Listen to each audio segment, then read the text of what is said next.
গতকাল রাত্রে গাড়ি এভাবে পড়ে গিয়েছে। দেখেন কি অবস্থা গাড়ি, অনেক মানুষ আহত।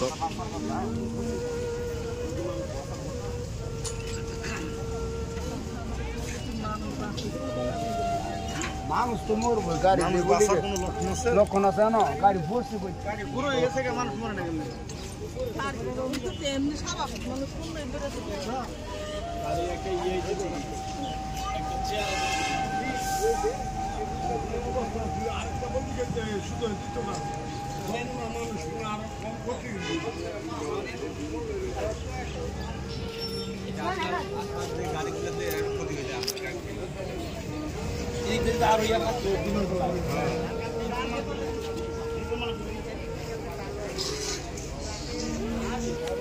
ঢাকা সিলেট মহাসড়ক হাইওয়ে থেকে জেলখানার মোড়ের আগে যে ফ্লাইওভারটা আছে, ফ্লাইওভারটার সামনে থেকে গাড়িটা রাত্রে ওভারটেক করতে গিয়ে একদম ফ্লাইওভার থেকে নিচে পড়ে যায়।